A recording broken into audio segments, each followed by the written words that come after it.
My dear friend and brother, Dr. Tedros, the AMREF family here today, distinguished ladies and gentlemen, let me begin by saying it's a great pleasure to join you today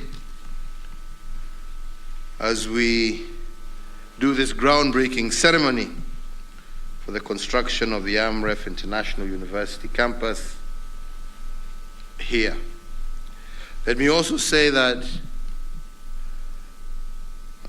as we open this, we are opening it in conjunction with a number of other events that have happened today. The opening of the CAT lab facility in Kenyatta University Teaching and Referral Hospital, the groundbreaking ceremony of the WHO Africa facility,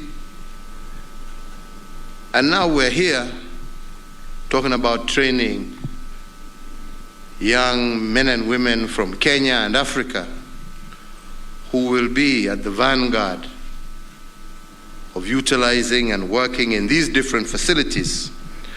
So for me, it's an especially happy and I dare say proud day as we focus our minds on the health and well-being of our people as a country, but also as a continent.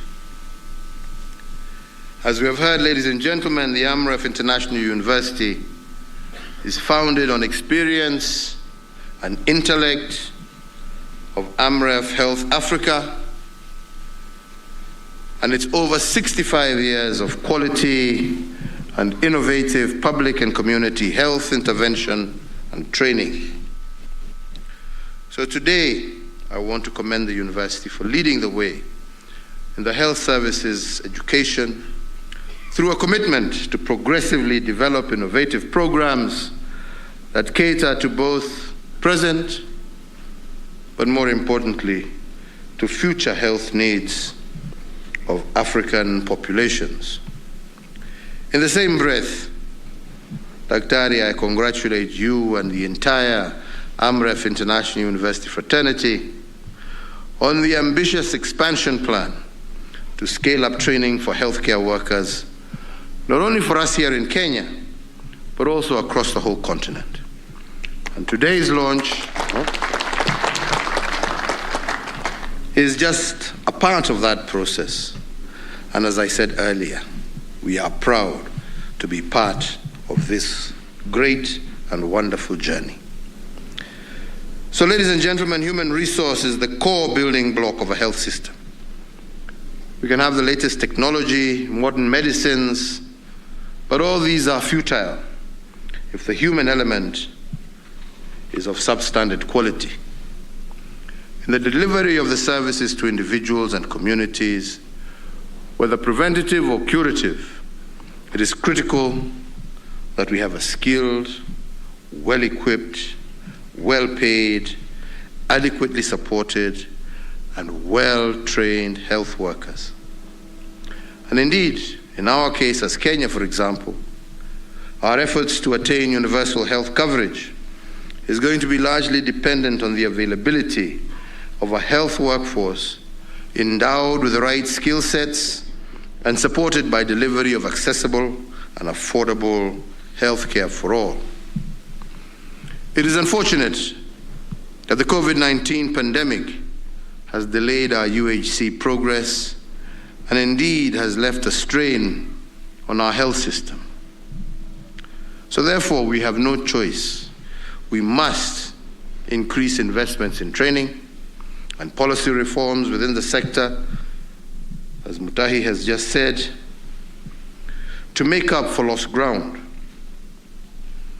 I wish to emphasize that Africa's social economic success post-COVID-19 must be anchored on the recovery of our health systems, which itself will undoubtedly rely on the health of our workforce. The availability of health workers in Africa is considerably worse when compared with other regions in the world. This is a situation characterized by a healthcare worker shortage and also unequal distribution of that vital resource between our rural and urban areas.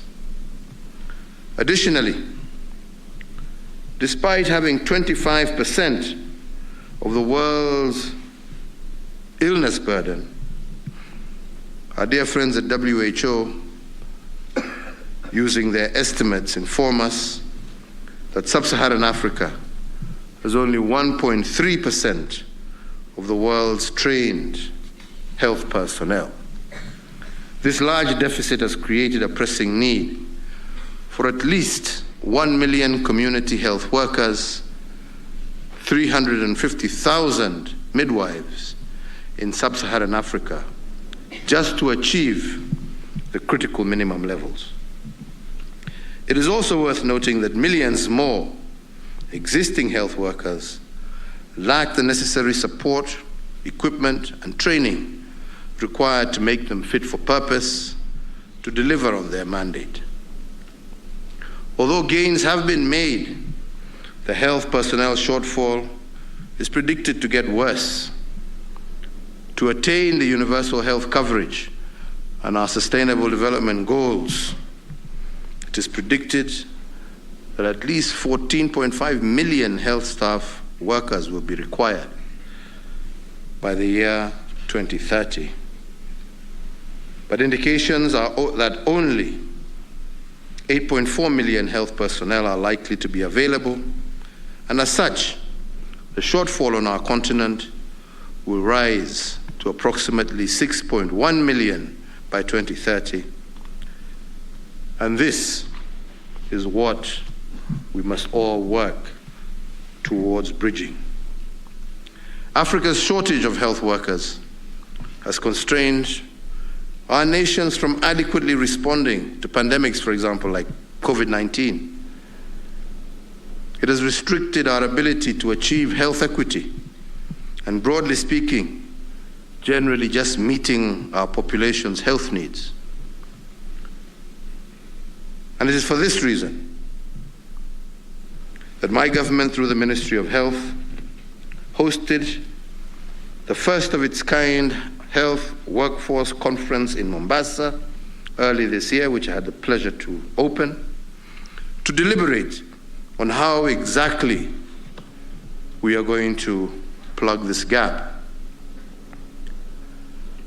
So today, as we are here to witness the groundbreaking of the AMREF International University, this is not only welcome, but it also gives us confidence that we shall have the capacity to fill the personnel shortfall by training more health workers of all cadres, including community health workers, volunteers, who also contribute immensely to promoting access to healthcare in our local and our more remote communities.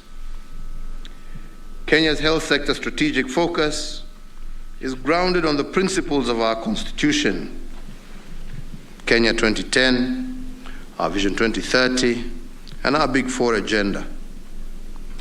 But this is also intertwined with our continental as well as our global commitments.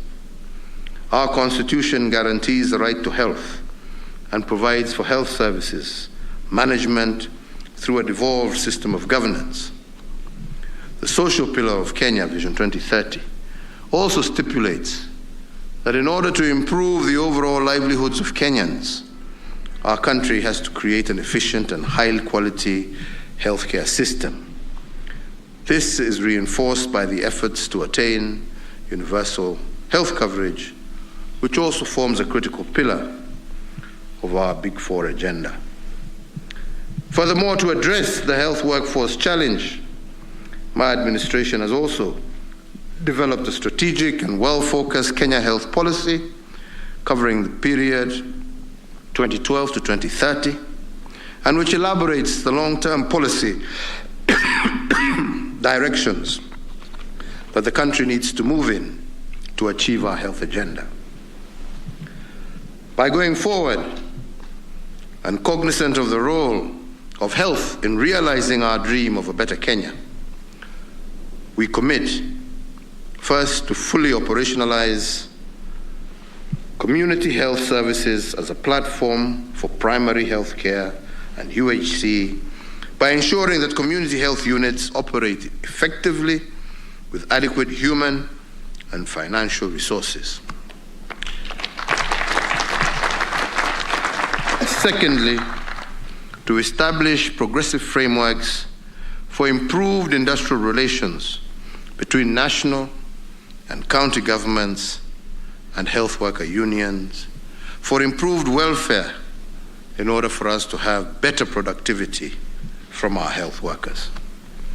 Thirdly, to mainstream community health workers into our health systems by integrating these community health workers into the National HRH Strategic Framework, including the execution of related strategies and the establishment of a legal framework that provides for the recognition, training, and compensation and a clear career path for our community health workers. And lastly, to increase sustainable and equitable domestic financing for community health as part of our primary health care. And this includes mainstreaming pandemic preparedness and response investments with robust contributions to the health system, including of primary health care and community health. These and other efforts, however, will only succeed through a robust partnership between the government of Kenya and like-minded partners. It is worth noting that our healthcare response is predicated upon three main players: the government at both levels, national and devolved, the private sector, faith-based organizations, non-governmental organizations, but also support from development partners and other non-state actors. We must all pull together and work with one accord towards the good of our people. So, ladies and gentlemen, as I conclude, I call upon all our partners, including the private sector, non-governmental organizations, and our institutions of learning, to join us in our quest of strengthening Kenya's health workforce. I want to once again, from the bottom of my heart, thank the board and management of AMREF University, as well as the wider AMREF fraternity, for seeing a gap and daring to fill it. Asanteni sana. Congratulations. Congratulations. It has been a pleasure and an honor to lay the foundation stone for the development of this university, and we look forward to its successful completion, and I look forward to joining you on the day of opening. Though mimi nitakuwa nimekaa upande ile. Hongera sana, pongezi, well done.